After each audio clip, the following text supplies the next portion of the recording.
at the Future of Food Symposium 2021. And this session is the track B. And before I discuss how we have structured this session, I'd just like to remind you of a few things, that unless we are speaking, and which is the speakers today, the rest of us will have our mics on mute. This just helps us to keep less disturbances on the line while we are listening to the speakers. And please do post your questions and anything that you would like to share, any of reflections or thoughts on the chat box as you are listening to the speakers. So I'll just introduce myself first. I'm Lopa Saxena, and I'm a research fellow at the Center for Agroecology, Water and Resilience in Coventry University. And I'm helping to host the session today along with my colleague Marsha there. So Marsha, over to you for a quick self-introduction, and then we will move on to the speakers.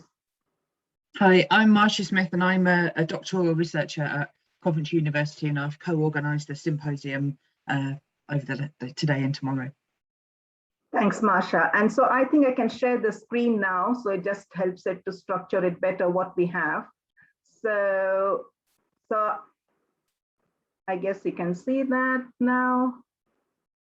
Yeah, so today's session on track B is about the key issues, challenges, and solutions to food and nutrition insecurity.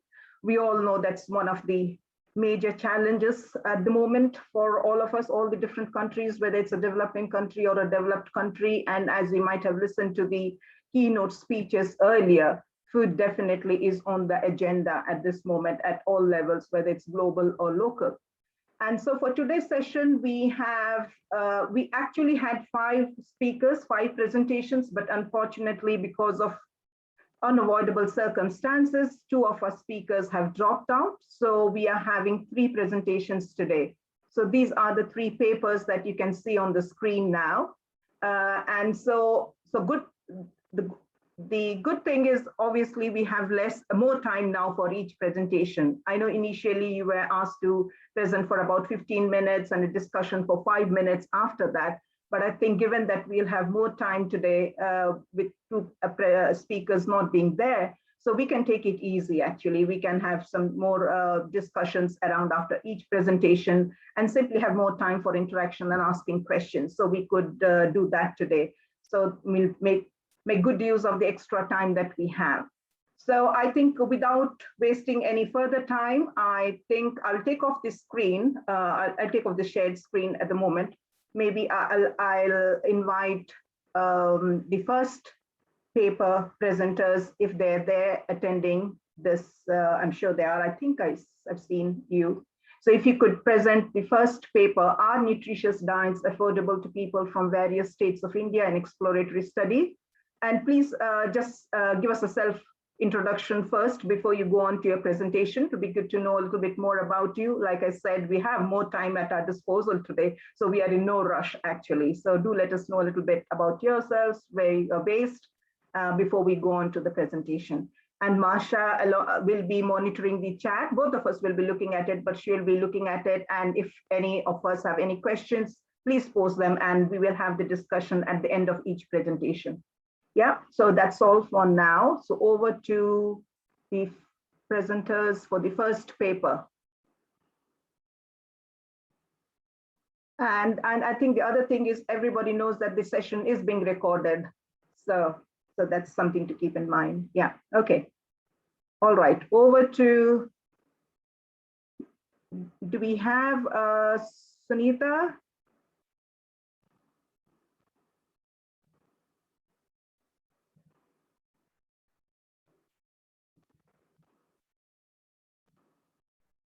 Marsha, do you see her on the list?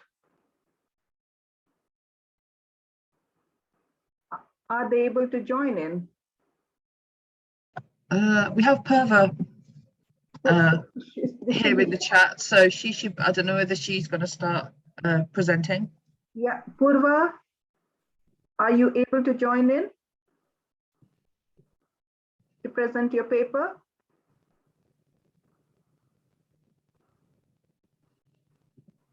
Maybe I'm not. Yeah, or can you post something on the chat box if you're having any issues in joining or anything?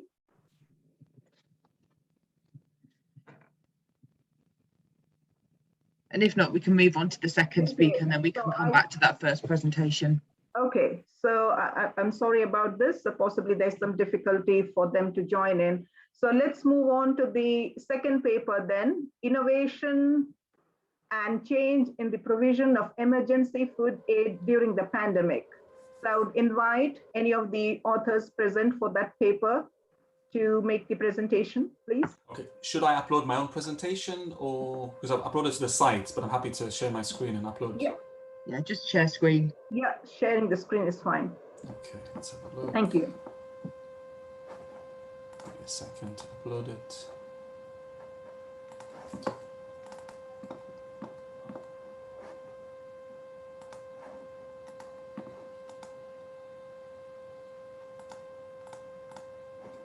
Okay, can you all see my screen? Can you all see my screen? Ah, okay, because you're all on mute, so perfect. Oh, sorry. Yes, it's fine now, Donald. Okay. Yes. Yeah. Okay, perfect. So you say you have a bit more time. That's good. Yeah, it's good.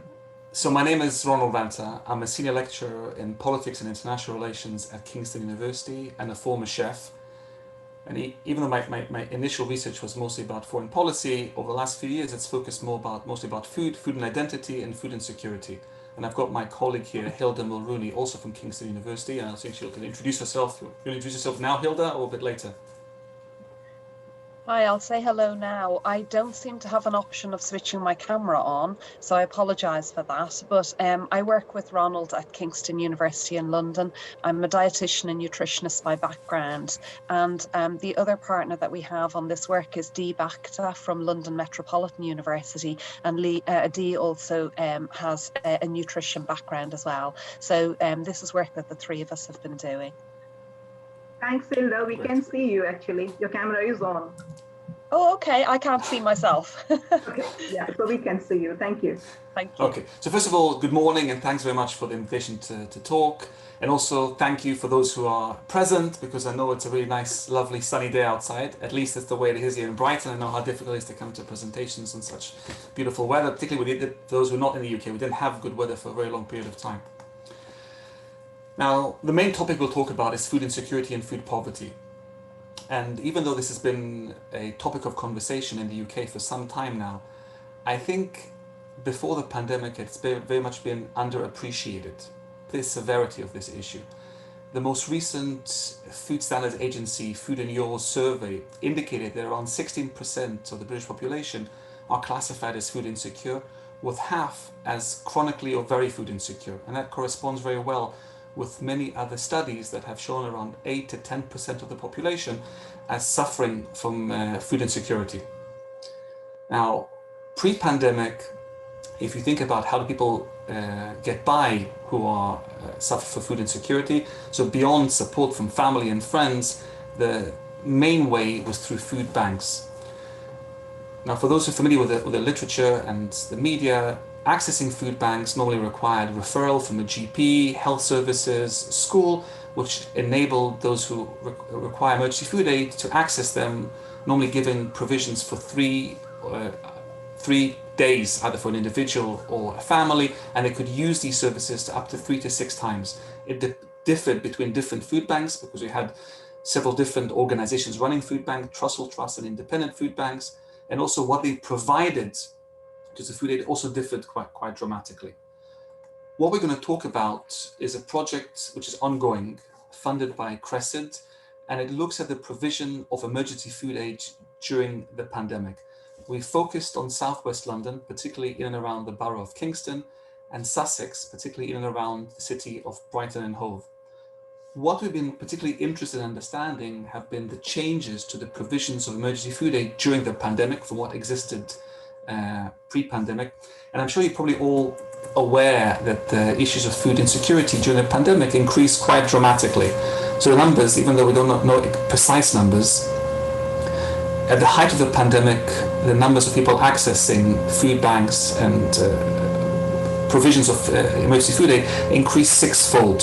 And even though they have come down now quite a lot, we're still talking about 2 to 3 times the numbers that existed pre-pandemic. The second thing we're also really interested is understanding and looking at the new practices or innovations, if you want, that have been adopted by these variety of different organizations to dealing with issues of food insecurity and the new enterprises they have established. Now, given the time constraints, even though we're going to go beyond the 15-minute, we're going to focus specifically on 5 main changes that we have looked at, and we'll talk a little bit about what these are, why they've come about, and thinking about the future of these issues. It's also important to note that the work we've done builds and advances previous work that has been published recently about the provision of emergency food aid during the pandemic, particularly at the first stages of the pandemic. In terms of our methodology, most of the research we've done is semi-structured interviews with people who run or volunteer at a variety of different organizations that deal with the provision of emergency food aid. And these include food banks, community supermarkets, community cafes and pubs, hybrid organization, providers of surplus food, local authorities, food hubs, food partnership. We really tried to kind of map in the 2 areas we looked at who are all the stakeholders and how they engage with each other. We've also conducted quite a number of on-site visits to better understand the different models of operations of these organizations and the challenges that they face. One of us has also been volunteering with one of the main providers of surplus food aid during the pandemic for the past 18 months, gaining insider knowledge of the operations, but also kind of the infrastructure of the supply of emergency food aid. We've also supplemented some of our research based on the work that has already been done, but even more importantly, a lot of the primary documents that have come out of these many organizations, their own publications, and those coming out of local authorities and the different parliamentary committees. So I'm talking about the main 5 changes we've seen. So the first one looks at the changing infrastructure of emergency food aid provision. Pre-pandemic, there was a lot of uncertainty for many of the food charities providing emergency food aid where the food they provide comes from. Most of the food came from donations supplemented by provisions from local businesses or retailers, sometimes also surplus food providers. One of the main changes has been almost this unofficial designation of Fair Share to be the official provider of surplus food to the providers of emergency food aid. This has meant it's become a central hub, collecting food from a variety of different retailers, farmers, at the height of the pandemic also receiving financial support from the government to purchase food in order to distribute it to these organizations. And this is clearly simplified and clarified for many organizations where the food the food they provide comes from, what is it that they're going to receive. And it made things also clear in terms of the food was always coming on a regular basis. So there are a lot of positive things that developed from this, but there's also some caveats to that. One comes from the issue of surplus food and the fact that it varies sometimes dramatically between seasons, between weeks, and what is provided by supermarkets.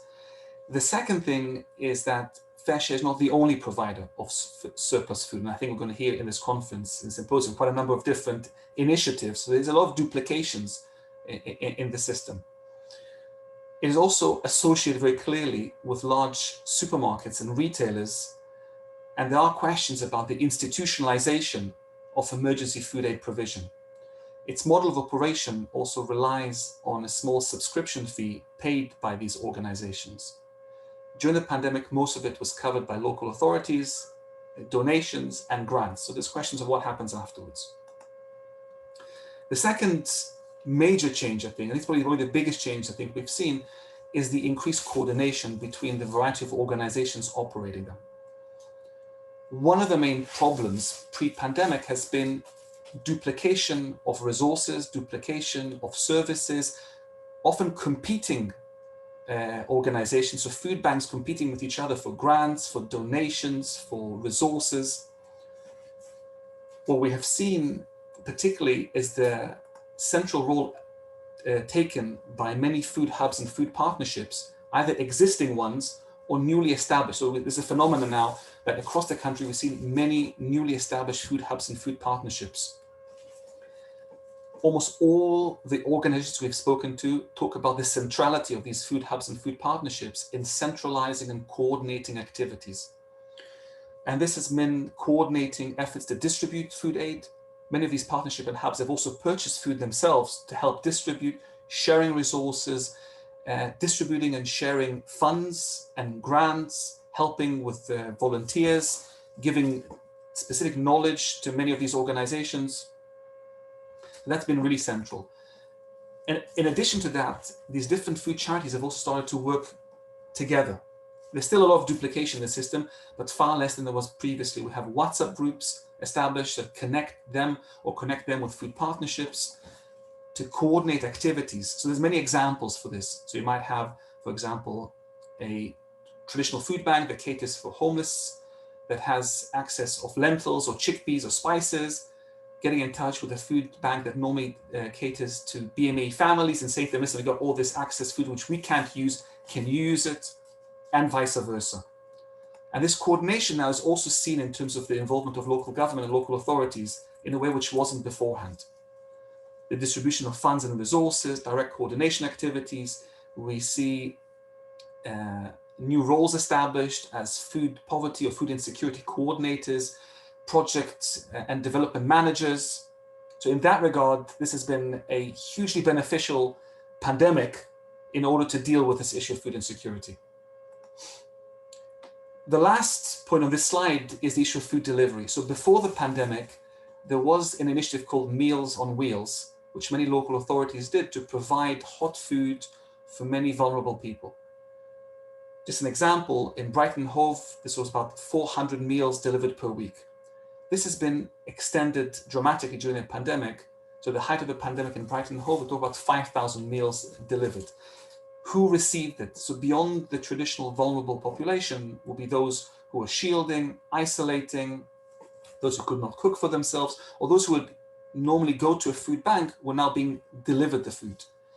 There's important, so beyond the expansion of this, also important social aspects of it, of being able to check on vulnerable populations and seeing how they're doing during the pandemic.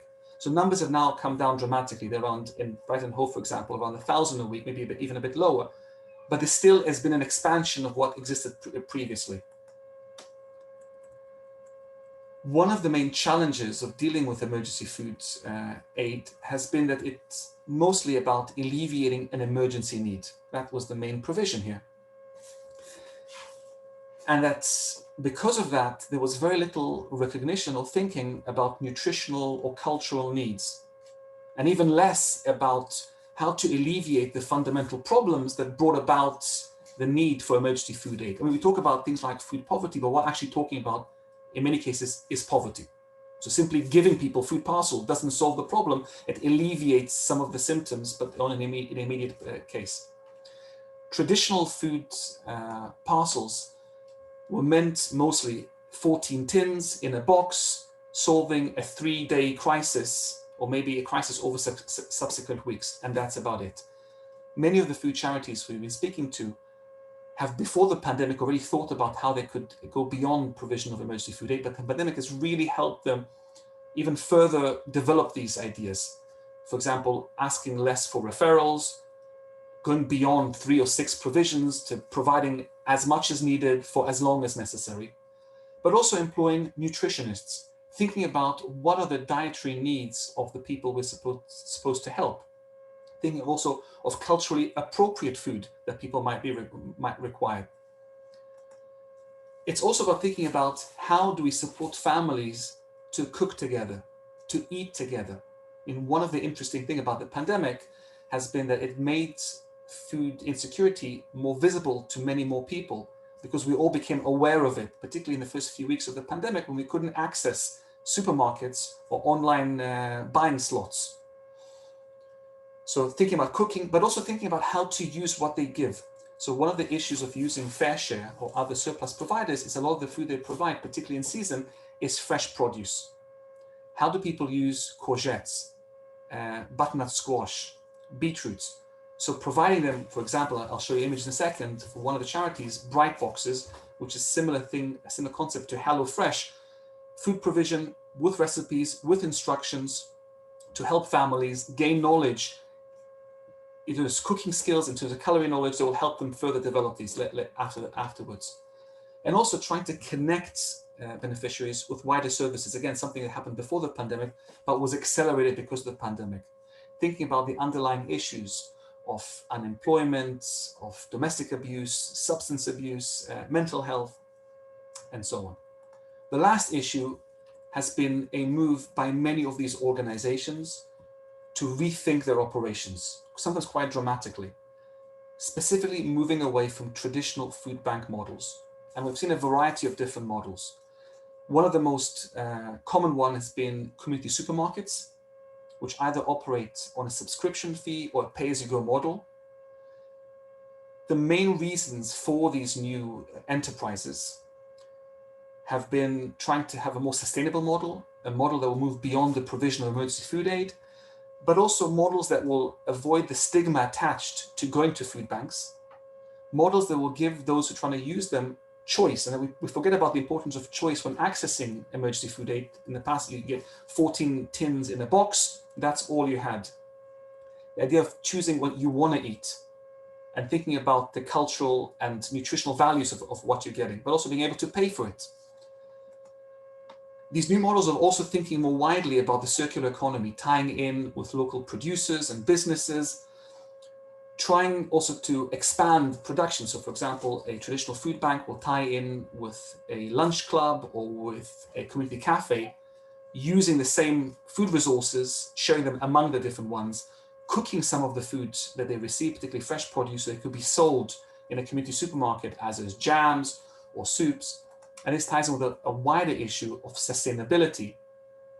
So one is, of course, the issue of environmental sustainability and reducing food waste, but also thinking sustainably at how to ensure the provision beyond emergency food aid can sustain longer, thinking about how they can finance these operations, how these operations can support the local community and the local community can support these operations, and how they can think of a model that will take the different organizational changes that they have made and extend them long term. So I'm going to now pass you to my colleague Hilda to talk about why this has happened and the future. Shall I move the slides for you, Hilda? Yeah, please, that would be great, Ronald. I think there's the Bright Boxes picture first, isn't there? Yes. So Yes. This is the picture of Bright Boxes. And if you can imagine in your head a traditional food box with 14 tins, you can see how very different this is aesthetically, but also in terms of what it tries to deliver and the food it tries to people to cook and introduce to. Thanks, Ronald. So moving on to why some of these changes happened, and to some extent, the provision of food aid has always had to be flexible and innovative to meet needs as identified. But the pandemic has really hurried this along, and to some extent, it's forced innovation that might otherwise have happened, but perhaps at a slower pace. Some of that, as Ronald has mentioned, is around the increased coordination between organisations. So small food aid organisations pre-pandemic were often almost in competition with each other. Now they're working together, and local networks are becoming much more established to help to get food to where it's needed, when it's needed, and to the right people. And that, as a consequence, will help reduce food waste. There was also a major change in the pandemic in terms of the volunteers, who traditionally tended to be older people who were often retired and had some time on their hands. But they were the very people who, in the first lockdown, were told that they were at risk and needed to self-isolate. So food aid organisations were left with a potential dearth of volunteers. However, the introduction of the furlough scheme, where people were able to either work from home or else be paid their wages not to go into work so that they stayed in isolation and avoided spreading COVID-19, it meant that there was a different type of volunteer that appeared, younger, more professional, with different skill sets and different knowledge. And that's been hugely helpful and beneficial in terms of the food aid. There was more money available. So there was both money given directly from the government. So there was direct grants given. There was an emergency surplus food grant given of 3.25 million. That was announced in April 2020. And in May, a grant of about 16 million was given to Fair Share and some of the smaller food distribution charities to help them purchase food. But there was also more in terms of increased community support. And some of that support came in the shape of money, but it also came in the shape of food donations. And this community support is really important because perhaps prior to the pandemic, many people would not have seen that food insecurity or food aid was anything particularly relevant to them. But the pandemic made the issue really resonate with people in a way that it hadn't prior to the pandemic. Very early on in the first lockdown, you'll remember the empty shelves in the supermarkets and the fears that the food supply chain was going to be unable to cope, people panic buying and stockpiling and so on. And that made people realize just how insecure our access to food may be. And then as a consequence of furlough and so on, and some people literally their income drying up overnight, there was a greater realization that we're nearer to food insecurity than we realize.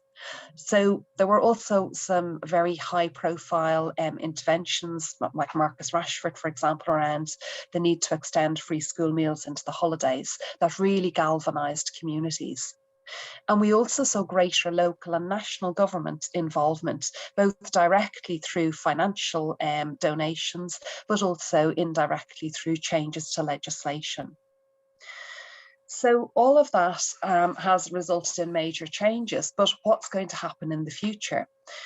There's no question that the pandemic has highlighted major vulnerabilities within our food supplies and support infrastructure for those needing help. And it's shown how close to food insecurity many individuals are. But there's also been some positive changes brought about by the pandemic in this arena. But what's less clear is whether these are long-term sustainable. Will they actually last? And when we've talked to charities and organisations, they have questions, they have concerns, and they're really not sure to what extent these changes, these positive changes, can be maintained. One thing they're concerned about is money. Will there be less grants and less money coming from the government? If there's a perception that the crisis is over, will community support dry up to some extent? There's likely to be a change in the volunteer base as people move back to work. And you've probably seen the press this week about the increased use of London Underground and transport systems as people go back to the office. Well, that means that the younger volunteers may be less available. But as we move into winter and the onset of the respiratory viruses, our older volunteers may not come back because they're the very people who are at risk. Will the need actually go down? There is a possibility that the need for food aid will actually increase because, for starters, as we know today, there's discussions in Westminster about whether to maintain the £20 a week supplement to universal credit.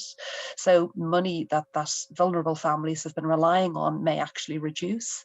But we also are unclear about the impact of the furlough scheme ending on employment rates. And of course, as Ronald mentioned earlier, the underlying problems need to be resolved, and they have not been resolved to date.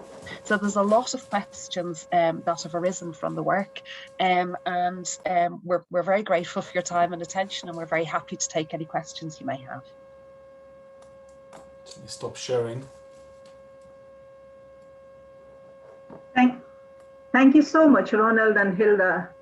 That was a great presentation, and I'm sure I will invite questions first from all of us who are here today before I give some of my feedback or reflections, because I think it's amazing how much it mirrors what's happening across the country. It's more or less the same where I am based in Coventry. Exactly, I can relate to all those findings. So, but before I go on to those things, let me invite questions from those who are attending here. And please, if you are happy to, if you would like to speak to us directly, please put the mic on, put the video on if you'd like to, and ask us directly. If not, please post it in the chat box and we'll pick up the questions, because we have sufficient time actually. So we are trying, okay, let's do it in a much more interactive way. It's often difficult to just write, but if you see each other, it might help us to engage more. So, so I'm inviting you to do that.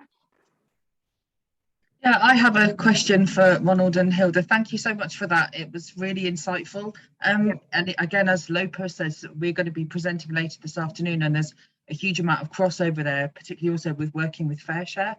I would be really interested to know, how did you manage to collect your data specifically during the pandemic, and what sort of barriers did you find there? Then I've got another question after that, but if you could ask that one first of all. So like a methodological question. Okay, so I'll say to begin with, and Hilda can add, the first few months of the pandemic were mostly semi-structured interviews done online. There's very little. The site visitations only started several months ago once restrictions changed. But also one of us was volunteering with a large surplus, so that helped in terms of seeing sites, understanding the access to different and the infrastructure involved. Would you add anything, Hilda?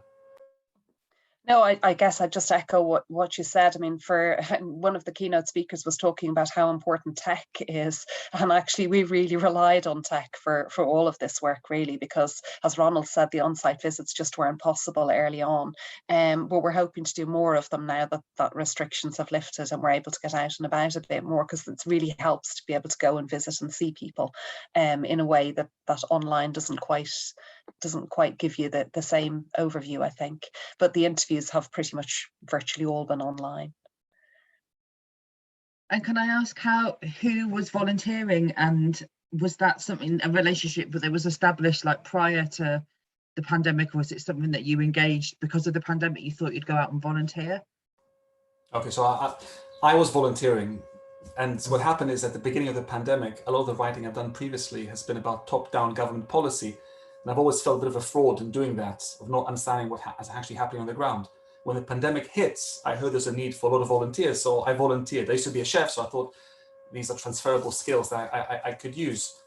And therefore, once I started volunteering, I thought, well, this is a really interesting thing of what's happening right now, and that prompted some of the research. But Hilda was working, and Dee as well, previously on issues of nutrition and access. So I think it all merged quite well together because of the pandemic. And did you have any issues with ethics and actually getting ethical clearance and stuff like that, especially that really busy time trying to capture information as it was happening, even though it was in a really sort of point of crisis?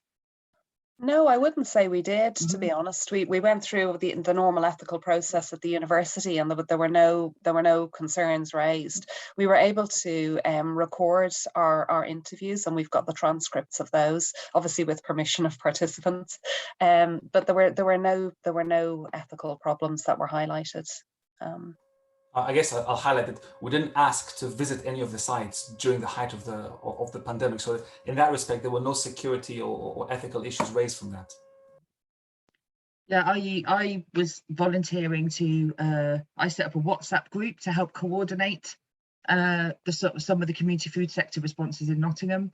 And I had tons of data through that WhatsApp threads, but it took me quite a while to go back and get post sort of like ethical clearance to then go back and be able to use this stuff and work out who I could identify and who I didn't. But at the same time, it was just such juicy data at the time, and obviously it was on a thread. I collected it just through my WhatsApp group.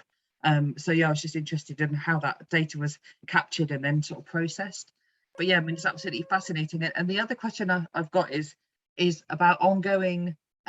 So again, you've quite rightly pointed out that there's been this sort of an emergence of the centrality of the community food sector, because there was loads of people that had never realised that this sector even existed, but suddenly we had these new demographics of people that were newly food insecure. Have you got any ideas about, or any thoughts about how these groups might be seeking to continue to engage those groups sort of post-pandemic. So as the need starts to recede, do you think that those relationships are going to be maintained, and how do you think that might be beneficial? Or so I think first of all, oh, sorry, you go ahead. Go on, okay. There you go. Okay, so I think actually the need will increase. I don't think the need will subside in any way. Almost everyone we've spoken to thinks the numbers are going to go up. I hope they're wrong, but my feeling is that they're right. In terms of engagement, so I think the main fear is that this level of coordination of all these local businesses volunteering and supporting, of people donating their time, that will start subsiding, because the crisis will be a crisis only for those who are vulnerable, and less so for most of the middle-class families, which were exposed to it only momentarily during the pandemic. I think that's the real fear. We're already hearing from many of these organizations that funds are drying out, donations have come down, volunteers are changing back to the traditional model of retirees. And I want to make it very clear that we very much are amazed by many of these retirees and the amount of work they have done, which they have sustained organizations for many, many years. But back relying only on them again, I think changes again a lot of these new models that have been adopted. Yeah, I think that's what has happened here in Coventry as well, because I've engaged with these community groups which came up, and I was wondering, did you have similar? I'm sure it did, because it did happen across everywhere. The mutual aid food networks which just popped up. Where did you have a chance to interview them, or were they part of your study? We talked to a lot of small organisations who hadn't been involved in food aid prior to the pandemic, but had just spotted a gap there, perhaps just in their local neighbourhood. And some of them were really organised and working with other organisations, and some of them seem to be almost ad hoc, and we don't know what's going to happen with those in the future. But I was just going to say as well, in relation to the point we were just talking about a minute ago, within one of the boroughs that we've been working with in Kingston, they're now looking at the whole of what they offer and the whole of what's been in place during the pandemic, and they're trying to centralise it to some extent so that there's almost a triaging system. So when somebody needs food aid, that they don't just get the food aid, because as Ronald said, that's not necessarily addressing the underlying drivers, but that they're signposted to the right sort of food support at the time, and the support to address the underlying issues. So that's going to be much more centrally coordinated than it has been in the past, or at least that's what they're working towards. And I think that's probably really important in terms of the future and what's going to be maintained in the future. But I imagine that it's likely that it'll be some of the bigger players that remain locally, rather than all of the little ad hoc ones. It is really difficult. I used to work in public health as a public health dietitian, and it is really difficult to coordinate all of these very small organisations and to keep that support going when you have very little kind of funding in the local authority itself. So it will be interesting to see what happens. Yeah. So from a very decentralized response, which is just very organic. So I think that's what marked the immediate time during the pandemic. Now that we are moving on to much more, like the topic of the symposium is about, much more recovery, much more resilience, how you build in resilience within these organizations. I guess that those are the issues that are coming up. And in certain cases that I have worked with, they've actually come together to bulk purchase these, because they have the experience of what went wrong or what didn't really work well during the pandemic, and trying to build on those weaknesses to form sort of a much more a stronger, much more stable response in case we ever happen to have such a crisis again. So there are a lot of key learnings, I'm guessing, that we have had from the pandemic. And that again, obviously, but to go back to what Ronald made the point, to what extent this sort of institutionalization of this type of response is actually is that really the long-term solution for such crisis? So there's also this, it's a double-edged sword. So they're trying to institutionalize this sort of groups working together, trying to collaborate on resources and money, but at the same time, we are not looking really seriously at much more longer-term solutions so that we don't let this happen again. So I guess there are lessons to be learned, and it's good to understand from your experience there what has happened. One quick point.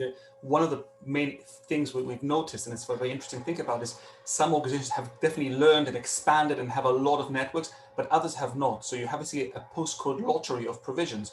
So on one side of the city, you might get 50, 60 pound worth of produce, and they'll tie you in with other services, support you, try to understand the underlying health issues. On the other side of the city, you'll get a box of 14 tins and a good luck kind of encouragement, because they have very little to do, and they might even close down very soon because they even those meager resources might go away. Yeah, that's happening. That's already happening. Many of them which popped up have already started, collapsing. So that's happening again. So I can see there's a comment in the chat box from Hannah. Yeah, would you like to join us? If you're there, please feel free to join us. Yeah, we have time, so we make the best of it. Just all it was really was an observation from working with our food bank partners. So we have a big relationship with FareShare, but also we have a local food bank relationships through each of our stores. And their observation really is that having during the pandemic, new people have been forced into the situation of accessing food.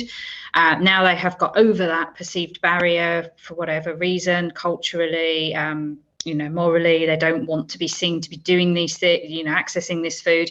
They don't intend to now go back to not accessing it. So taking Ronald's point about we don't expect demand to reduce, and certainly our food bank partners don't expect demand to reduce anytime soon. That is good because it means more people are getting the help that they need, but it's also bad, again, taking that point around institutionalizing this and normalizing the idea that food access to food is something that is a way of life for so many people, and it shouldn't be. What is the answer long term? But yeah. Thanks, Anna. Yeah, I think that's a really important point, because we know a lot of the drivers behind this have nothing really to do with food. They're to do with economics, and they're to do with situations outside of people's control. And so if they are not addressed, then all we're doing is just putting a sticking plaster on a symptom rather than addressing the underlying drivers. And that has to be addressed. And I think one of the keynote speakers was talking about that earlier on. So hopefully we will see more of a kind of national movement towards addressing the underlying inequalities that have been laid bare by the pandemic. Yeah, and I guess it's just made the situation worse than what it was before. I mean, like I think you mentioned it out, it just brought out the weaknesses in the system much stronger than ever before. So basically, there are a lot of things to be addressed at different levels, and we can't do without just expecting the communities to deal with the, having an effective response is not enough on its own. And so we have those things to consider as we move ahead. I'm just keeping a track of time. As much as I have been welcoming the extra time, I just don't want to run out of time for the third speaker. So I think we don't have any more questions for so far. So I think maybe we should move on to the next presentation now. And then if we have still time left at the end of third presentation and people are still interested to interact or talk further, we can do that. So over to the second presentation of this session. And I'll invite Sunita to present the paper. Hi, Sunita. Hi, Lopa. Yeah. Sorry, I couldn't join from my desktop, so I'm now connected through my laptop, and I'm good to go. Good, great, thank you. I'll start sharing my presentation. Yeah. And, here it is. Okay, so I hope my screen is visible. It's just starting, I guess. We haven't, now it's there. Okay, I'll just put it on the presentation full screen mode. Yeah. And greetings from the Department of Foods and Nutrition, the MS University of Baroda, and thank you for this wonderful opportunity. Today, I'll be sharing our work in the area of affordability of nutritious diets. This was an exploratory study done in the year 2021. And to give a brief background about this work, as we know, the global hunger index, this slide shows the global hunger index for India, and It is somewhere around 27.2, though the trends are going downwards. However, the figure is in the serious zone and we are not doing too well on that front. And then when we look at the SDG2 India Index ranking for various states, this is the map of India, and we see a lot of states are colored in red, meaning they are still in the aspirant zone. There is only one state, that of Goa, which is in the achiever zone. The rest are still in the performer, some in the front runner zone. So with this is the situation, if we want to achieve the SDG2 targets, we need to make available healthy diets that are affordable and sustainable. So when we look at the food security score for India 2018, we rank 73 among 113 countries so far as affordability is concerned, the overall affordability. And when we look at food consumption as a share of household expenditure, we rank 61. When it comes to proportion of population under global poverty line, we rank even lower than that at 87.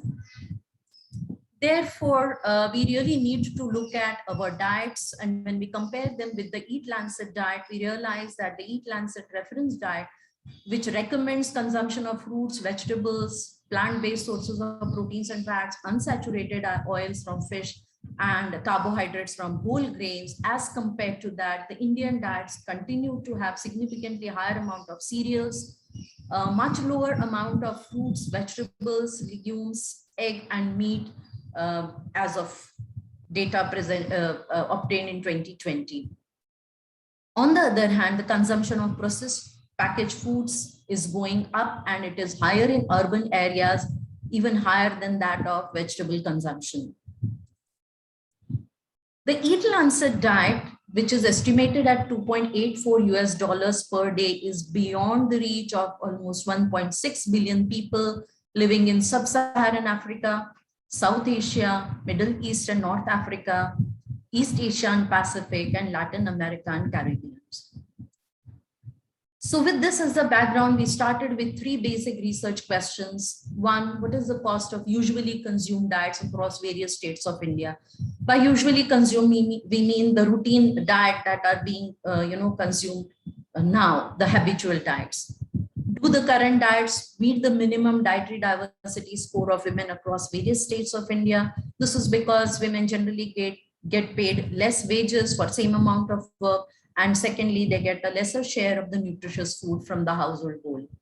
And the third question we posed was, what will be the cost and affordability of 3 hypothetical diets, namely energy-only diet that provides only energy, meets only the energy requirements, the macronutrient diet, meeting only the macronutrient requirements, and the nutritious diet, meaning a diet that meets all the requirements for energy, macronutrients, and micronutrients.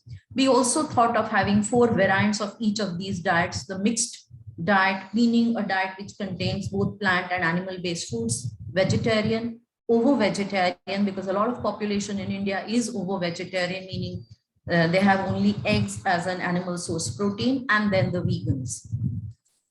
With these research questions, the study design was something like this.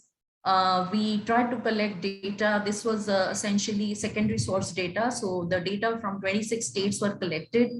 Affordability was calculated using cost of diet software for all the 3 hypothetical diets. And the minimum dietary diversity score was calculated using dietary intake data.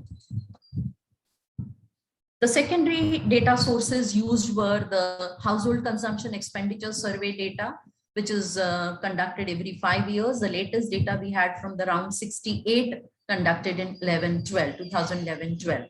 Now this survey report provides consumption data of 14 food groups and has breakup for per capita consumer expenditure of all these 14 food groups as well as 18 non-food groups. All the estimates are provided for each state and union territory for rural as well as urban sectors. The data on food price was collected from city level. Monthly retail prices were collected and the wholesale prices were also collected. Since we could not get wholesale price, the retail prices for all the commodities for the period January 2020 to December 2020, we had to do with the wholesale prices. The other sources included, other sources for food price data included Ministry of Consumer Affairs, National Egg Coordination Committee, Ministry of Agriculture, India Stat, India Mart, and National Horticulture Board of India. The cost of diet software was essentially used, and as I said previously, in the market survey and food habits survey, data was entered in the assessment and using the secondary data set, and we arrived at the cost of diet. I'm afraid this slide isn't all that clear, but basically it shows or gives an overview of the cost of diet assessment process. Since we did not do any primary data collection, we started over here in this green box, software data entry, started with that. The software analyzes, interprets the results, and provides us the cost of diet. Now here, what it does essentially is tries to use the least cost food groups in order to meet the energy, the requirements of an energy only, macronutrient only, and nutritious diet. Now, one basic essential for using cost of diet software is calculating is the availability of food-based dietary guidelines and quantitative ones. So India has both the pyramid as well as my plate, and it is also quantitative, where we have the requirements given in terms of food groups, number of portions per day, and grams per portion for various age groups and various levels of physical activity.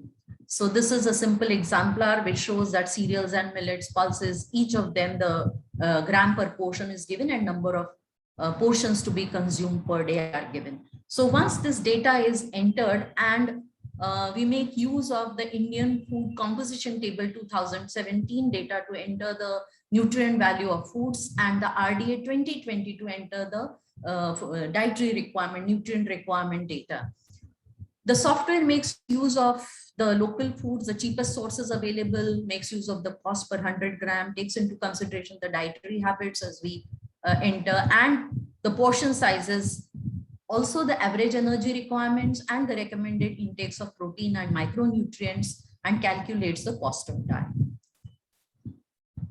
So for all these three hypothetical diets and their variants, the affordability of diet was calculated considering the international poverty line of US dollar 1.90 as the cutoff for per capita daily income, because many of them, in fact, the affordability becomes a big question with this population, which accounts for almost 22% of our total population. Coming to the major findings of our study, when we calculated the cost of diet, the overall picture that emerged was the cost of diet was highest for men living in urban areas, which was around 0.71 US dollars or 50 rupees, and it was least for women living in rural areas, around 0.51 US dollars or 36 Indian rupees. At the time of study, 1 US dollar was approximately 70 Indian rupees. Now, in order to understand the spatial distribution of cost of diet, across various states, I have taken these two as exemplars. This is for usually consumed diet for adult men in rural and urban India.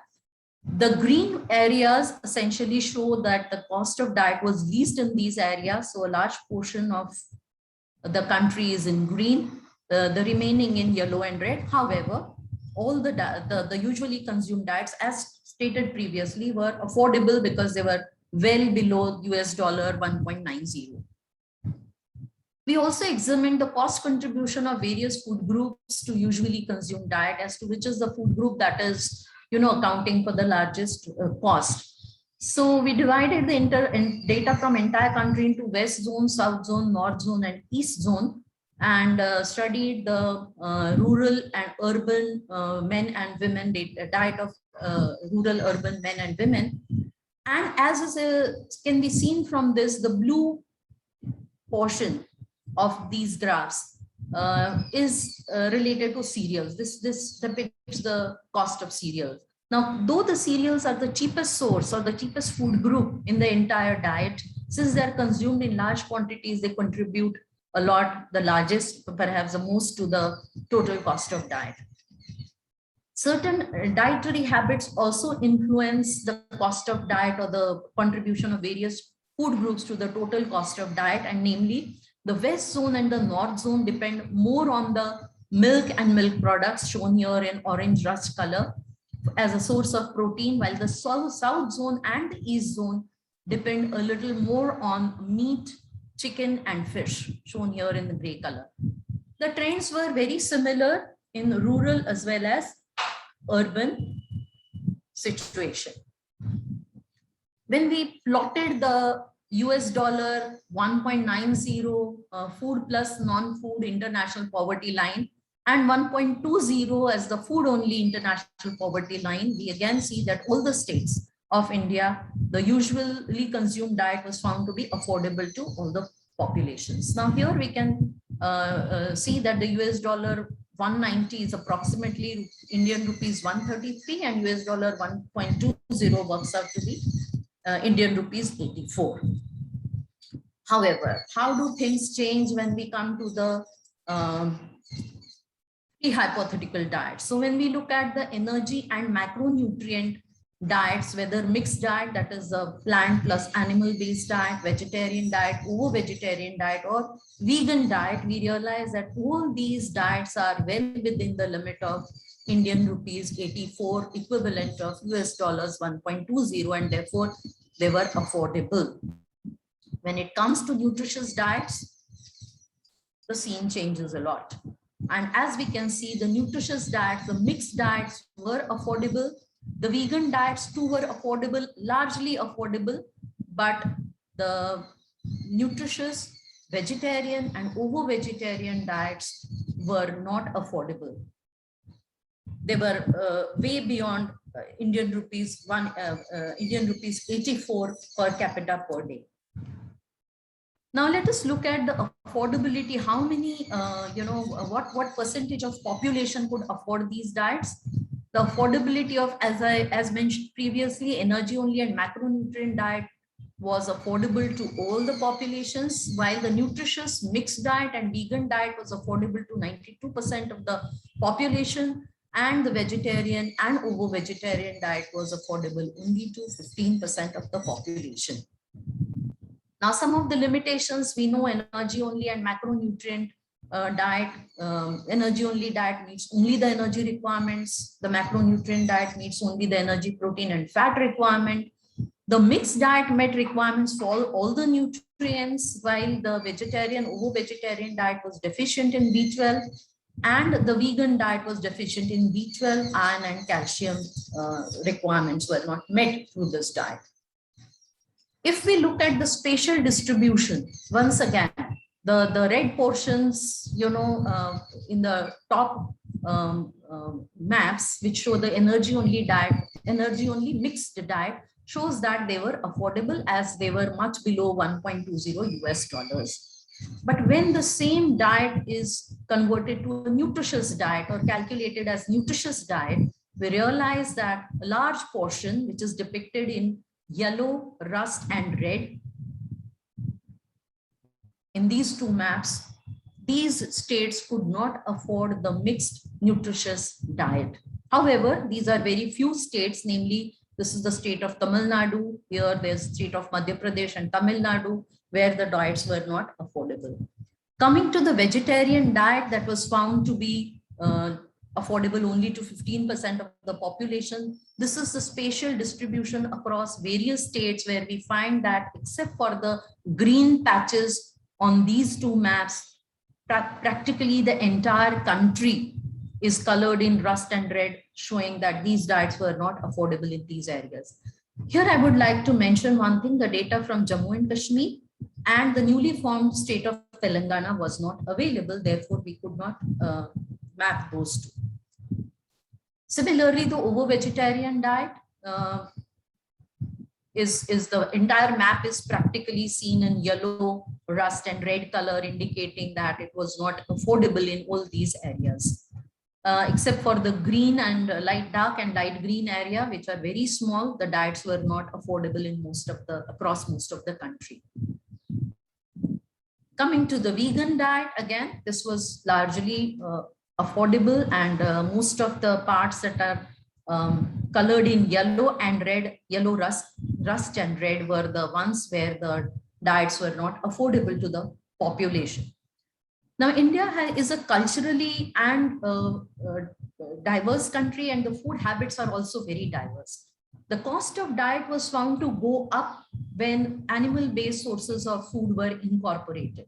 The low cost of diet was found to be attributed to lower consumption of food, that is, the population was not able to afford it. That led to the lower cost of the diet, the usually consumed diet. And if we can see this lower coastal region of Kerala and the northeastern states of India, which are surrounded by sea and ocean, these states habitually, the people of these states habitually consume more of fish, meat and chicken. So the diets in these states were generally not affordable, especially due to incorporation of animal-based sources of protein, which are generally expensive. Now, when we evaluated the minimum dietary diversity scores for women, it was found that states with satisfactory minimum dietary diversity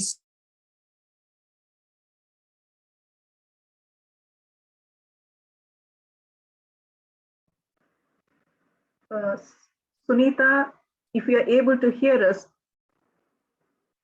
are you able? Yeah, you just froze for the last couple of minutes. So if you could repeat what the last few sentences. Okay.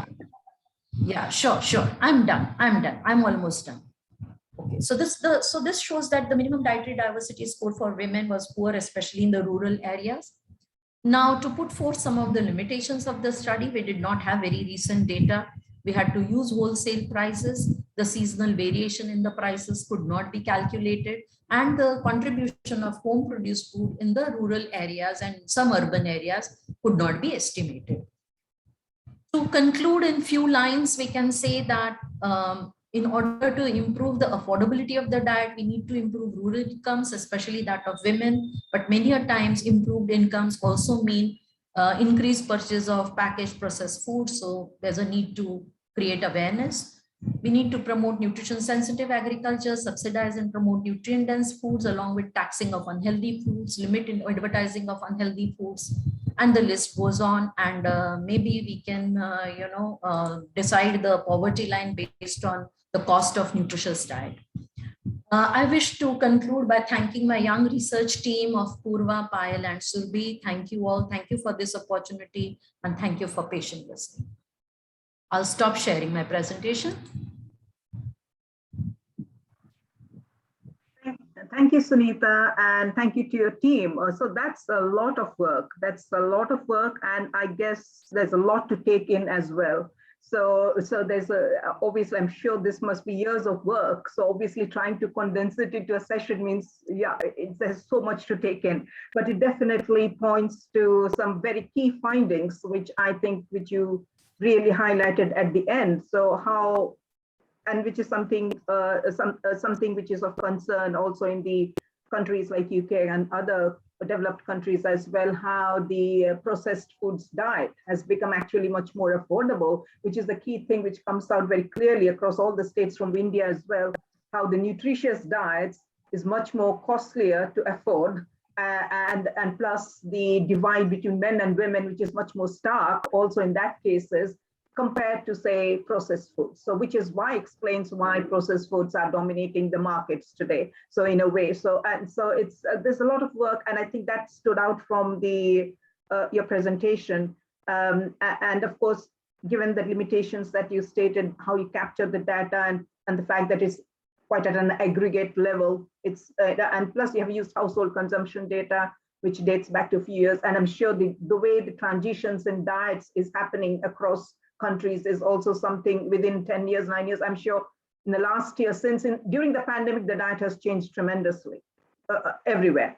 So I guess with keeping all those things in the context, what it shows that given despite the diversity in the cultural diets across all the 26 states of India, what comes out quite clearly from yours is basically the non-nutritious, the so-called very narrowed focused diets, whether it's energy only or macronutrients, are much more affordable rather than having the so-called mixed and the nutritious. I think that comes out very strongly across, and the depth of analysis that you've done is really amazing. So I'm sure that that's needed for many other countries as well to really see what's happening at that level, because we know these trends are happening here, but we just don't know to what extent.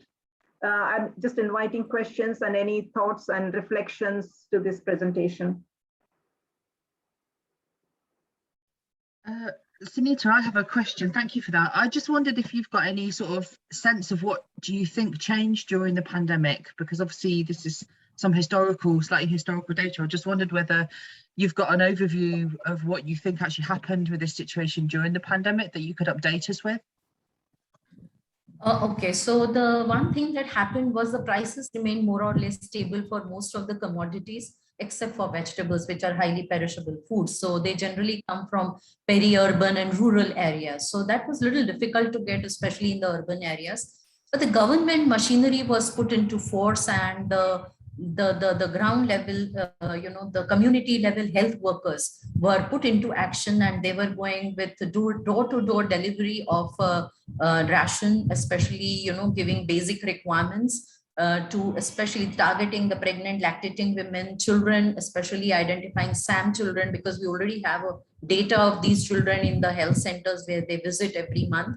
And therefore, there was targeted distribution of foods, maybe not very nutritious, but people were not going hungry. Besides that, a lot of NGOs, I saw some wonderful presentations coming before me, and the way they have done some wonderful work. Similarly, some of the NGOs did a wonderful work. They provided food free of cost, especially to the COVID patients. Home delivery of food was ensured, and it was voluntary to pay. It was up to them whether, if they were in a position to pay, they could, otherwise they did not.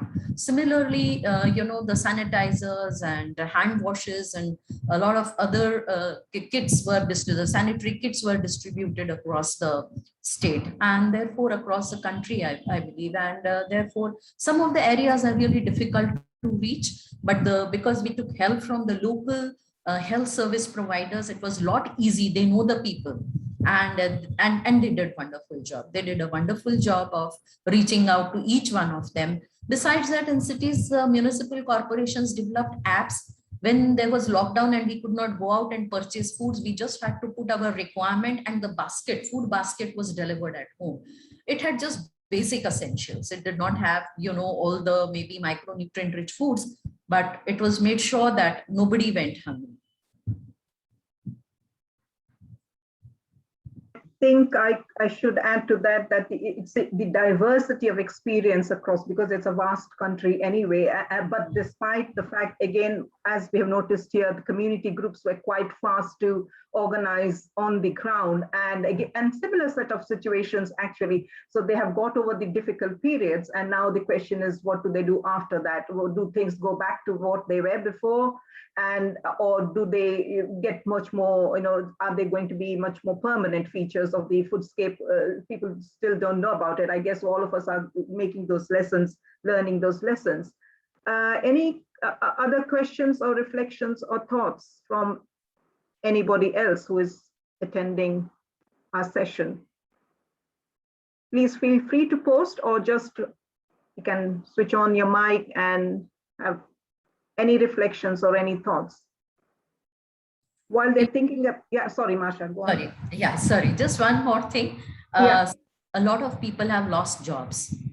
I think people will continue to need help and aid, whether it is in cash or kind. Generally doesn't come in terms of cash, but more in terms of food aid, help, free scholarships to the children for their education. And this kind of work will continue to happen for a certain period of time. We don't know how long, but it will definitely have to be carried on. And the NGOs are pretty active in, and it's very heartwarming to see under those adverse conditions, these people actively engaging with the community and making sure that they get their share of medicine, food, etc. Yeah, so in that sense, what you're connecting to the fact, Sunita, is affordability is a major concern, which is obviously the topic of availability may not have been affected that much, but it's the affordability which is going to be a major issue in the coming months because of all the economic downturns and all there. I'm just a related question was here. Of course, we have seen in the context of UK, we have seen a spurt. There's quite a lot of people who have started community gardening and growing their own foods, and all that has come up in quite a lot. People who were not interested earlier. So have you noticed that across the states that India is the more interest in people producing foods? I mean, it's a typical feature of rural India, I know that, but in the context of urban cities, do you see any trend towards that? Yes, definitely, definitely. A lot of terrace gardening happening, hydroponics being practiced. As you know, September is the nutrition month, celebrated as nutrition month in India, and in this month, the theme is promote Nutri Gardens in the Anganwadi centers, that is through which the services are provided, nutrition health services are provided. Through our department, we have always been trying to promote gardening through, certain community-based gardens, or, in schools, in jail, the central jail, where, the people can be engaged in a meaningful manner, and they have surplus of vegetables and fruits at times, even after they have had enough to consume, they are able to sell them and make some money. So that has also been one of the good activities that have been undertaken. Yeah, it's fascinating because as we are discussing, the topic is about food and nutrition security. So all the different aspects of, and also the other aspect I'm just trying to highlight is going beyond diets, because obviously food is also about all the other things which brings about well-being. So what are the other aspects? Because there is a debate around should the focus be so much on diets, or should it be much more on all the other aspects around food, which is about well-being in general? Because again, this tendency to follow one diet or this diet or that diet, to what extent that it limits what food actually means to us in terms of nourishment. It's much more about nourishment, the social aspect of it, which I'm sure Marsha, that's quite a lot of her work centers around that, how the social and India especially, I know the social and the cultural aspects of food is so diverse and so rich. To what extent does that go into the debate and discussions around food and nutrition security, rather than simply, it's not a criticism, but it's just saying that there are other aspects, and to what extent research on those areas is progressing in India would be something interesting to look at. Yeah, definitely, definitely. And in fact, donating food, feeding people is considered a noble act. So that is another, social aspect related to food. We again, the diets are becoming very monotonous these days. However, traditionally, if we see, we have a different diet during winters, we follow a different diet during summers, and during rainy seasons, the diet is very different, where we cut down on green leafy vegetables because they seem to be infested. The digestion is supposed to be going slow according to Ayurveda. So people generally eat less, eat light, easy to digest foods. Winters, more of energy dense foods being consumed, and more of millets, which are maybe richer in fat and, provide more energy. So millets are consumed a lot more. While summers, cool drinks like the buttermilk and curd and some of these preparations are preferred. So yes, there are a lot of other dimensions to food rather than just cooking and eating something. Yeah, and that's what I was trying to relate to, that we have the diversity of diets according to seasons and according to all the different occasions. It's simply there's so much richness to what food means in the Indian context, which is not necessarily taken into account when people just recommend eat this diet, eat that diet, because that's a very, very narrow way of what actually happens, which is because in the much more cultural context, as you rightly said, we have diets differing across every season. So therefore, what diet is okay in January is not necessarily the one which is appropriate in November. So all that knowledge and practices which is happening at the ground level is sometimes not really valued or acknowledged in the mainstream research and practice, which is what I find it's quite limiting, because we don't talk about that. It's just taken for granted, but we know that's what matters much more than, so yeah, I think it's a very fascinating piece of research that you have been doing along with the team. I just amazed at the amount of work that must have gone in, because knowing that I'm originally from India, so I know what it means to collect data across 26 states. Marsha, can you imagine? And the size of each of these states. It's a massive, massive task. So it's amazing work. So I don't see any more questions or reflections so far. Well, thank you then. Really. Yeah, thanks, Sunita. Thank you. Thank you. Thanks to your team as well. Thank you. Thanks on their behalf. Yeah. So I think we can go on to the third one now. So the third and the last but not the least exciting presentation, Feeding the People in Wartime Britain, Lessons for Contemporary Food Policy. Hi, good morning, everybody. And Lopa, Marsha, thank you very much for having me. Greetings from sunny Liverpool. Not often I get to utter those words. It's great to see everyone here. A couple of great presentations, and I was astounded, by the breadth of research there in the last paper. But I'd like to just bring things back, if I may, to questions of UK food policy.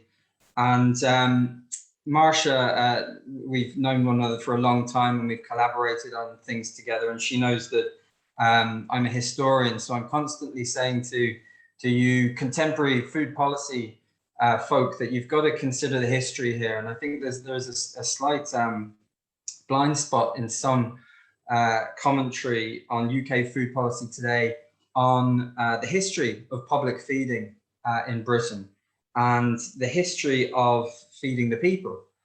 And I think part of the problem is that we've got a narrative in the UK where, when we consider the wars, that's World War I and World War II in the 20th century, it's very coloured by great man history, Winston Churchill, and what was the Queen doing and all this kind of stuff, and generals and all the rest of it. And also rationing. Rationing was a big thing in both wars. But in both wars also you had social eating on a huge scale. And I think this stuff is really, really relevant to what we're talking about today. And in the first paper, it was really interesting to hear reflections on how that question of emergency, the idea of the coronavirus emergency, that although Britain as a nation, unlike a lot of other nations, didn't declare a national emergency, a lot of the measures were taken with that caveat that it was an emergency. And there's nothing new here. A lot of this stuff, a lot of these debates happened 100 years ago. And I'm going to try and outline for you why and how that happened. So I'm just going to share my screen, and I've prepared a brief presentation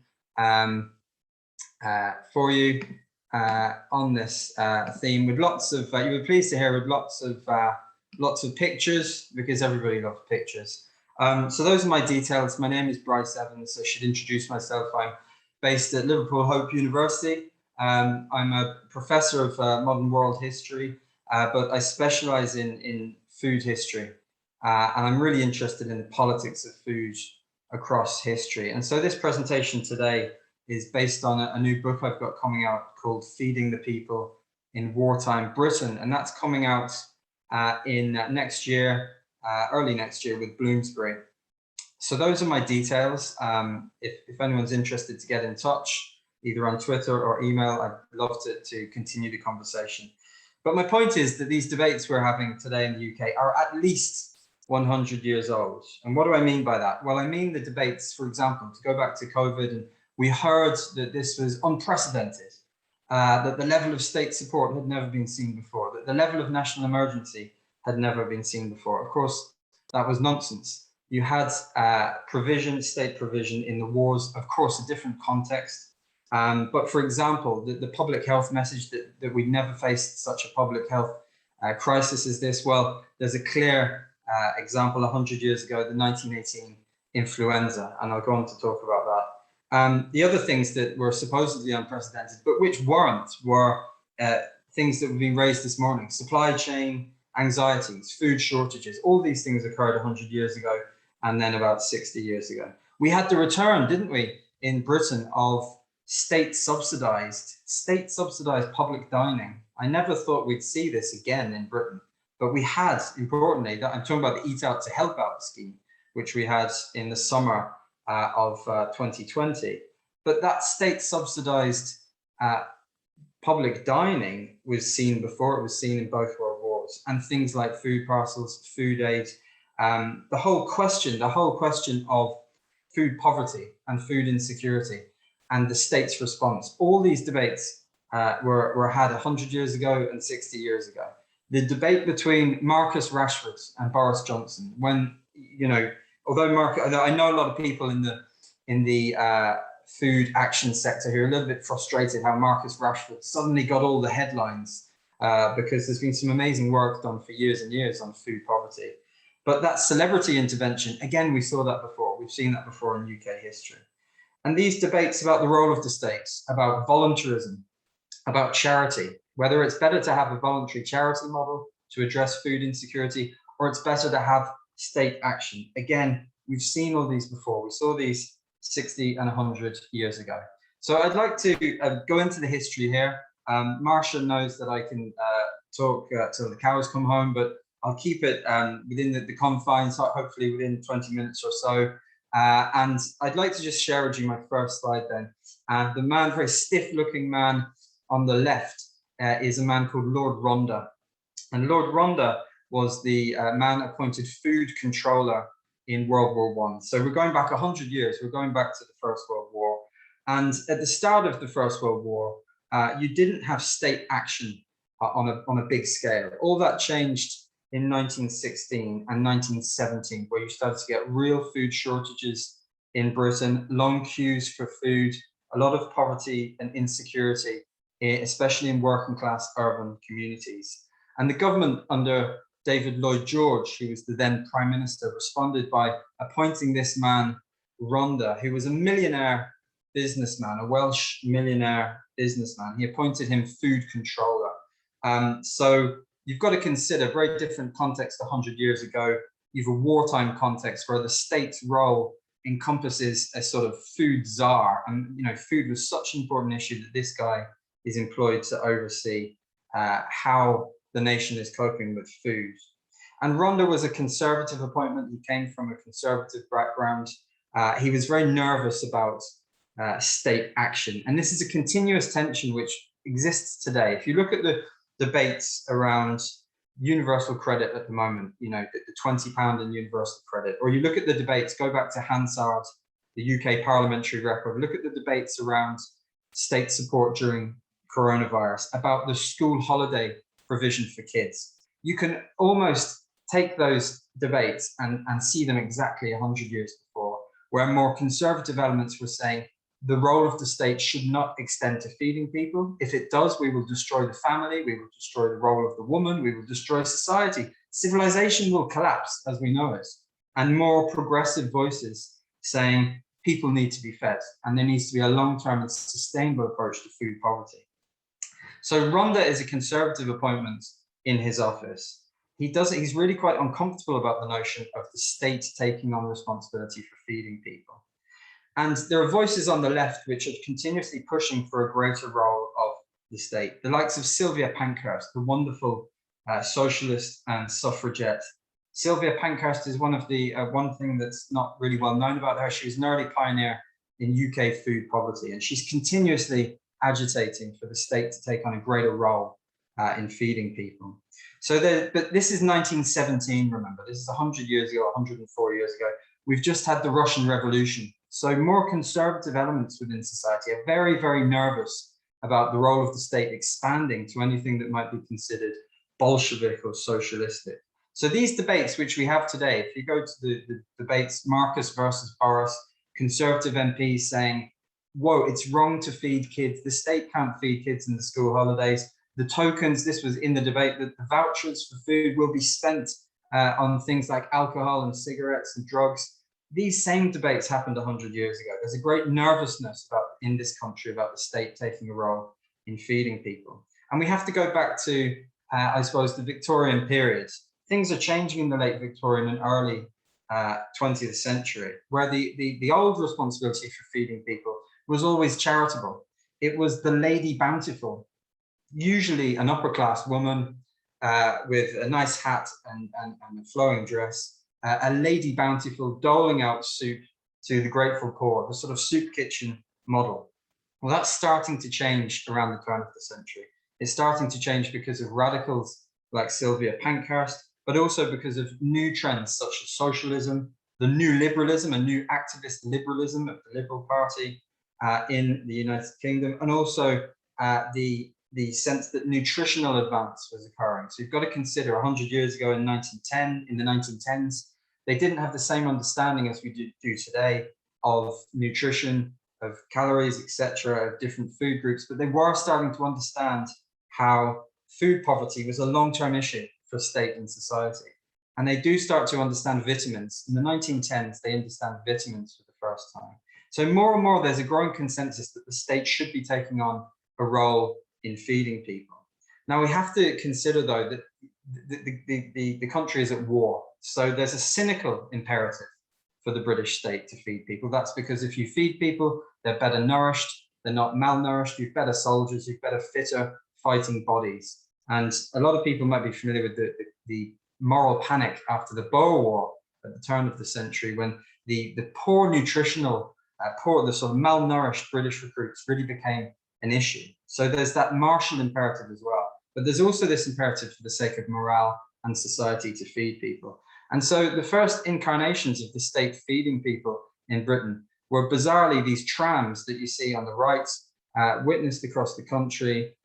They were national kitchen trams, which went to poor areas, and like a sort of takeaway service, the poor would come with their buckets or plates, and they were given, food was labeled out to them.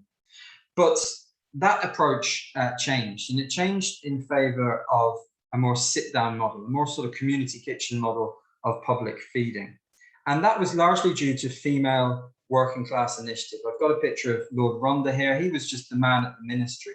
It was working class women in slum areas such as East London and other big British cities who really pressed the issue of social eating.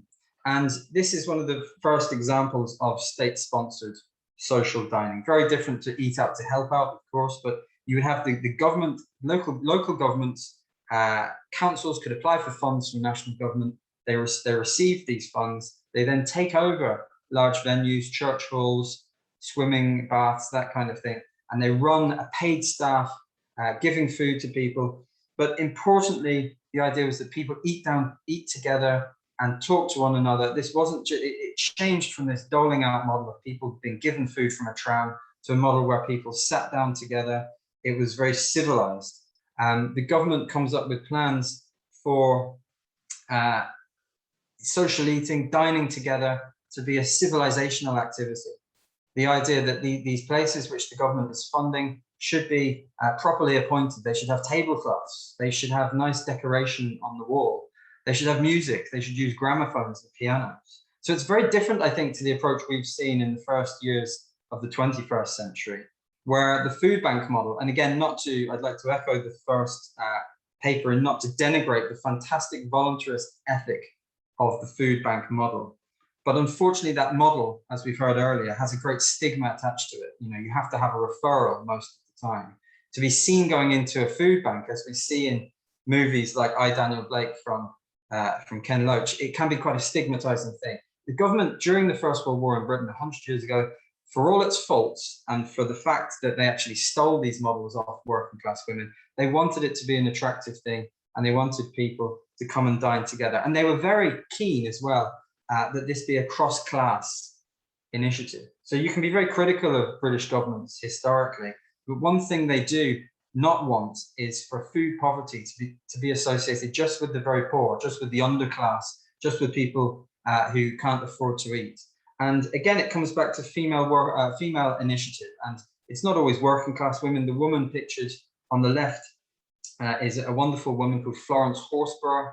She, as the horsey name suggests, she was an upper class woman from Scotland, and she runs a national kitchen, so state funded, but open to everyone, in Chelsea and in the West End of London. So these are you look at the images there, it's women in furs queuing up to eat socially, to eat communally. So that's a big difference, I think, between the state's efforts to feed people in World War I and today.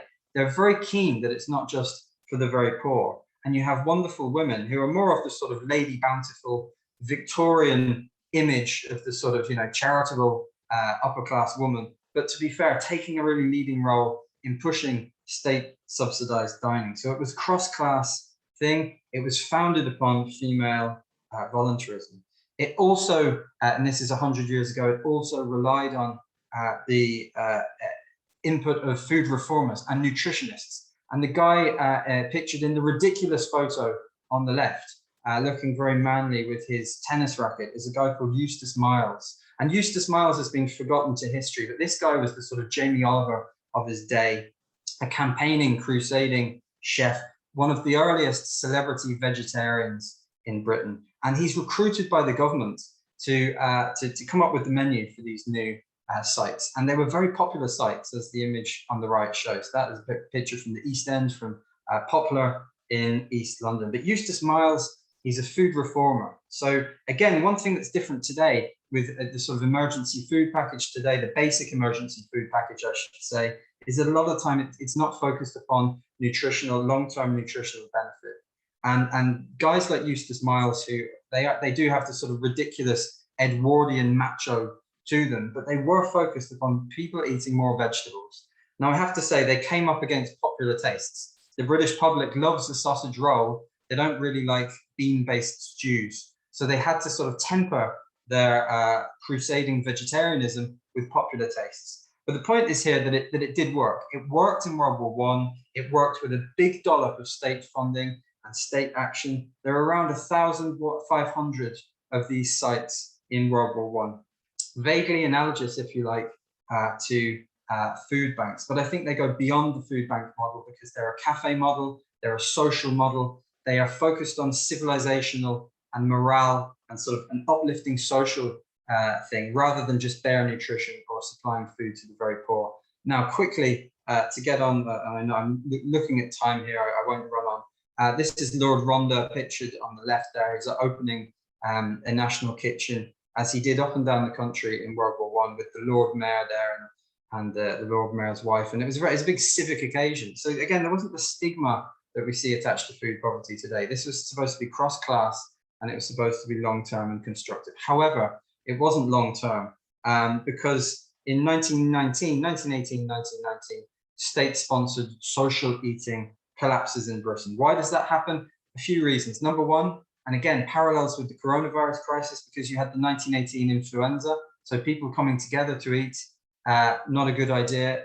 Lack of ventilation in a lot of these big Victorian spaces, but also the emergence of rationing, which I suppose is, again, a huge, we saw the re-emergence of rationing in coronavirus in the UK, albeit supermarket rationing. Incredible to think that we saw that. But rationing, in a way, removes the argument for social eating, because people are getting fair shares per se on a more sort of household basis rather than a public basis. Anyway, these things collapse at the end of that emergency period. And again, a big lesson for you UK food policy people for today is that as soon as the emergency condition ends, the state withdraws its financial support. This happens in World War I. It happens belatedly in World War II as well. So I have to say, going back to the first paper, the hope that a lot of these funds will remain in place, either from local or national government, I'm afraid history shows when the emergency ends, the funds get pulled. But let's hope that that's not the case this time. Maybe we might actually learn something from history. Anyway, let's fast forward to World War II and to this man, Lord Woolton, who was the state-appointed food controller in World War II. Again, a conservative man. This is the interesting thing about social eating in the wars in Britain. They are at one turn socialistic, on the other turn quite conservative. The state wants to call them national kitchens in World War I. They call them British restaurants at the insistence of Winston Churchill in World War II, because Churchill said people don't want to go to something called a communal food centre. They want to go to something where you would look forward to eating, so hence the British restaurant. Now, although that reflects the sort of snobbery of Churchill in a way, I think he's right. These had to be attractive spaces.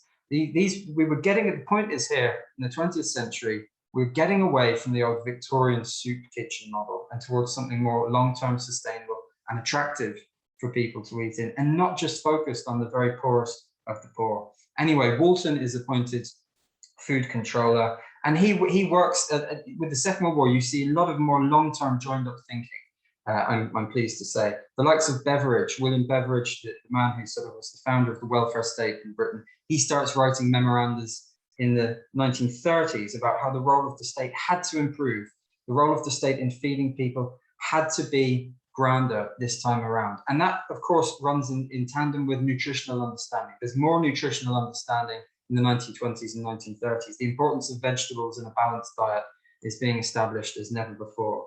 The big context as well in World War II is bombing. Okay, you have big civilian bombing rates, really destructive civilian bombing rates. And I know, of course, in Coventry, you guys would know all about that. And I think about the Blitz of 1940.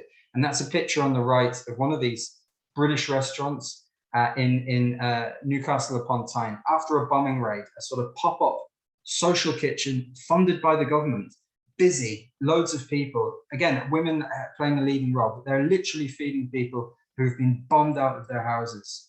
And one of the again, interesting female voices in World War II, because we focus on the men, Walton, Ranta, the food controllers, the ministers. It's this woman, Flora Solomon, and she doesn't come from a working class background. She's actually a Russian emigre. She's a millionaire.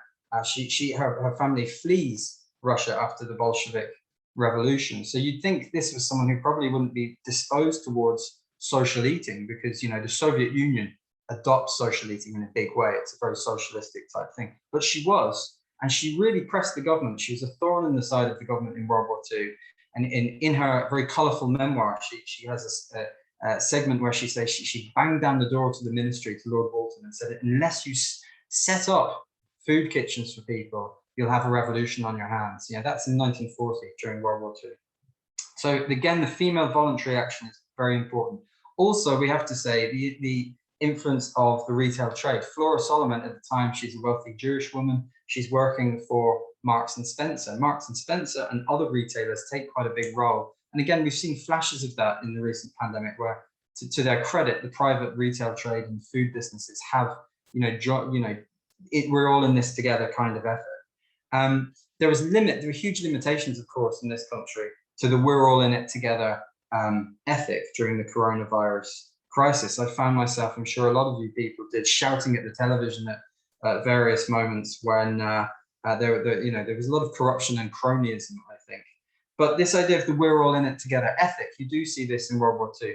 And there's nothing more illustrative of the fact that in the emergency social eating schemes of World War I and World War II, not only is the state's role much greater than it is today, but this image is incredible for me. This is a working class British restaurant, so a social eating space in the east of London.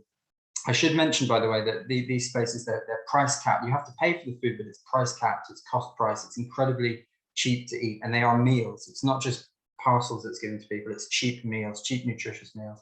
And here is an incredible image of a painting from the Royal Collection, Buckingham Palace. Buckingham Palace loaned out its paintings to British restaurants in World War II to make them more civilizational, more attractive. Look at the flowers on the table. You've got a painting worth probably hundreds of thousands of pounds hanging around you as you eat really cheap food alongside a lot of other sort of great unwashed. And again, for all the misty-eyed romanticism which we can't fall into when we look at the wars in Britain, we have to say it's quite incredible sort of social action. And it does put some of the more hollow promises of we're all in it together today in sharp relief, I think.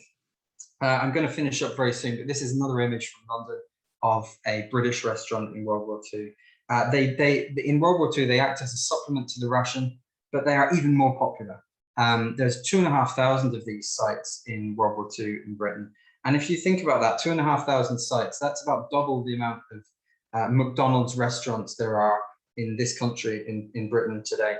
And the reason I mention McDonald's rather than food banks is because the government insists, because of pressure from a lot of voluntary sector and a lot of food reformers and left-wing voices, they insist that these national kitchens or British restaurants occupy premium retail space. So whereas today a lot of food poverty sites, unfortunately, can be a little bit hidden sometimes from the main street, not always the case, but sometimes they're not always apparent.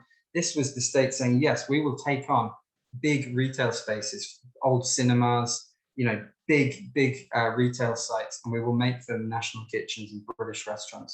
We will establish them on the high street, you know. So again, we have to think that for all the state assistance we've seen in coronavirus, the role of the state really was much greater in the world wars.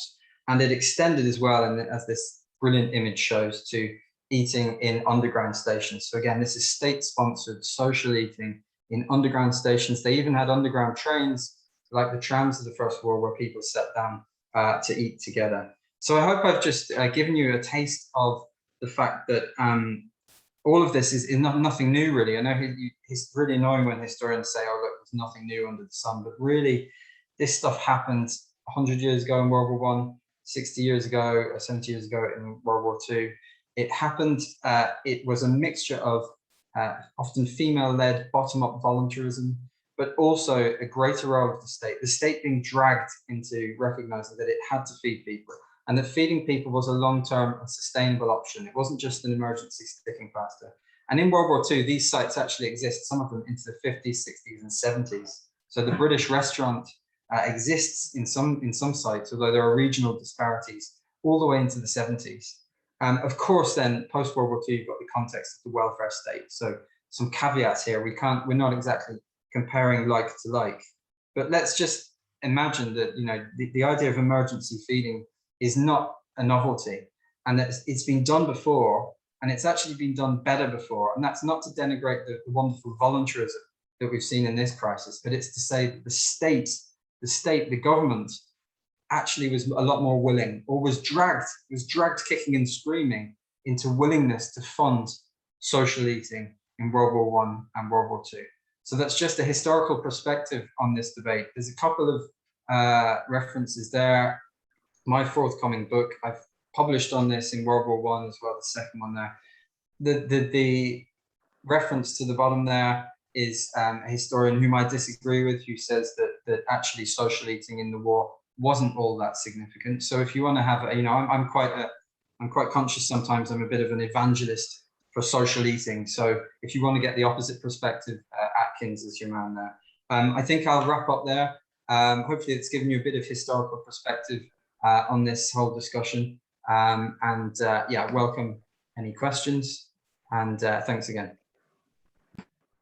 Thank you so much, Chris. It's a wonderful presentation. I think two things just came to me while listening to you. One thing is how important it is to have a historical perspective when we are looking at things today. You brought home that very clearly, it's an interesting take on that, what we face today, or what we see as problems in the first place, what we frame as problems and what we frame as solutions also needs to have a historical perspective behind it to see what has been done before and what lessons can be learned or not. And the other equally important thing which came across is that our tendency to ignore history most of the time, because it just looks like you said, we seem to be addressing issues which have just come up. So it somehow seems to be a sort of innate tendency in the way our societies are constructed. We tend to overlook history as a key, and you said that just a historical perspective. I think it's not just a history, it's quite an important perspective in order to keep our solutions and problems the way we frame today as important. So I think your presentation really brought out very well, and thank you so much. I'm sure I learned quite a lot of new things today because I hadn't gone back to that much history. My history is only possibly the last 10, 20 years, but this definitely took me back much earlier. So personally, I've learned a lot. So that's amazing. Thank you. And I a couple of things, but I think I'll take a question or a comment from which has been posted on the chat. Ronald, do you want to say it, or should I read it for you? Well, given my noise problems, I'm happy for you to read it out. Okay, all right. So he thanks you for a great presentation and says, given your discussion on the role of the state during the wars, I would be interested to hear your thoughts on the current debate on the role of the state versus the charity sector in dealing with food. Yeah, that's a really good question. Firstly, though, I'd like to say, Lopa, you're dead right. There's a tendency, maybe in humanity, maybe in all societies, to just forget what's happened before. And in World War One, they ran social eating on a huge scale. And then 20 years later, in World War II, it was revived. But if you're to read the memoir of Flora Solomon, who was a great woman, who said, let's do this on a big scale, and used her commercial contacts to do so. She writes in her memoir, if she said in World War II, we'd only had social eating 20 years before in World War I, but everyone forgot about it.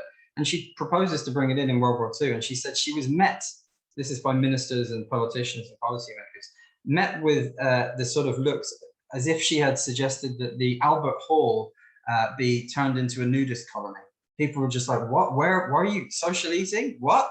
But they, you know, people forgot they had it 20 years before. So weirdly, we have this tendency towards amnesia. And, you know, this is, well, I know World War II is a very different context, but, you know, sure, it was only 70 years ago, really. Ronald, that's a great question. I mean, this tug of war between voluntarism and the role of the state is happening 100 years ago.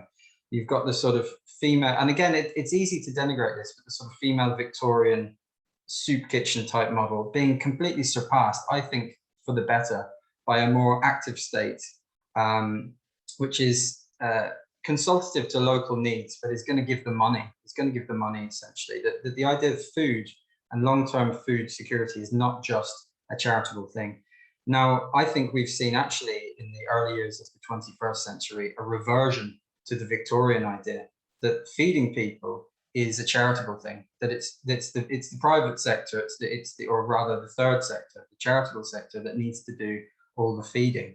And you see that debate crop up. I mean, it cropped up brilliantly, I think, in the Marcus Rashford versus Boris thing, where, you know, Rashford is able to get two big concessions off the government in terms of school holiday hunger. And it's exactly the same kind of thing happening 100 years ago and 70 years ago. The government always has to be dragged kicking and screaming into providing more money for these things. And I have to say, although it's sometimes nauseating to have celebrities sort of just arrive and sort of rock up with this stuff, if you get a celebrity in World War II, bizarrely, you got the likes of very conservative people like Barbara Cartland.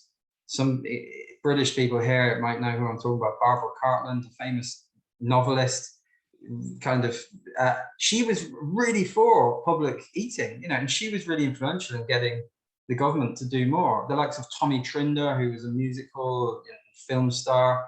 So again, celebrity intervention is nothing new. And in fact, you can go back to Dickens, you know, when Dickens criticizes the New Poor Law, you know, in Oliver Twist, it's a celebrity intervention. So celebrity interventions, although they're nauseating, can nudge the state towards action. And I suppose to answer your question, Ronald, I think the state really has to be pushed and pulled towards action. And unfortunately, like I said, as soon as the idea of the emergency subsists, and this happened after both wars, the rug gets pulled from underneath, because governments are incapable of thinking sometimes in long term, in terms of long-term sustainability. It's just a financial consideration. So today, I think we've got to a situation whereby in the last 20 years, food poverty has become just a charitable thing. Now, of course, we've got a different context. We've got a welfare state today. They didn't have a welfare state back then. So that's the good argument that the government will come up with. However, I really hope that the context of the pandemic and the fact that the government has been forced to intervene more and fund more, hopefully that will last. But I think history shows us that in that tug of war between charity and the state, the government will be very quick to say it's a private charitable thing, none of our business, which is greatly disappointing, because, you know, history shows that, you know, even if from a cynical, you know, neoliberal perspective of long-term economic viability and less spending on public health, that feeding people properly should be a long-term consideration. But I guess they will probably forget that. Yeah, Marsha? Right, yeah, I have a question now. Obviously, having read your work, I know that one of there were sort of three key reasons why the sort of National Kitchen and the British Restaurant were also mothballed.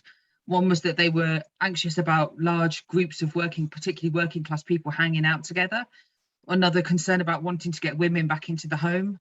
And another concern about the burgeoning restaurant industry and it being an unfair advantage to have state funded or partially state funded. So again, I think maybe hopefully one of those issues about women having to be put back into the home is maybe not as pertinent as it was then. But I wonder whether those two other issues are still there. And I know that a lot of this stuff was also about building morale, solidarity, and giving people a sense of national identity, which again during times of crisis is seen as really, really important. So again, I just wondered whether you think that those issues are still there, and then what's some maybe ways of overcoming some of those things, because we can see the benefits of social eating and public feeding programs, especially now for things like carbon neutrality and making sure that food isn't wasted, for example. But there's some of those underlying issues. I wonder how you thought they might get over those. That's a really good question, Marsha. And I think if you to go with your tripartite approach, yeah, I think we've hopefully gotten over the idea that if working class people gather together, they will form a revolutionary Soviet. Hopefully we've got beyond that, maybe not. The idea of women, again, the position of women in society hopefully has progressed since these debates. But I think the third one is critical, and it's about the private retail trade. If you were to recreate these things today, you know, a sort of, you know, in terms of the shortages we're seeing, you know, in supermarkets at the moment, in terms of long-term issues of food poverty and insecurity, say the government miraculously said, okay, do you know what, we'll recreate British restaurants, national kitchens, we'll put them in prime retail space on high streets so people can avail of them. You can bet your bottom dollar that the likes of Greggs and the Pound Bakery and Tesco and Tesco Metro and all the private retail trade would be very annoyed because they'd see it as an unfair state-sponsored advantage. And this was exactly the problem in the wars. And it's dulled somewhat in the Second World War, where you've much greater private retail involvement, you know, the likes of Marks and Spencer's and other big companies saying, you know, we'll do this, we'll fund this. So if the private retail trade could be brought into that equation, maybe it would work better. And of course, you see that in some of the initiatives we have today, you know, in terms of fair share and those, you know, sort of collaboration with the private sector, etc. But I think if it were to happen again, there would be a natural cry that this is against the spirit of fair play, and that businesses will suffer because it's the state giving unfair advantage to a sort of social sector and sort of damaging retail. So I think that sort of tug of war between public initiative and private retail would still be a sort of point of contention were these to recur. Yeah. Bryce, do you see anywhere sort of in the UK or maybe in Europe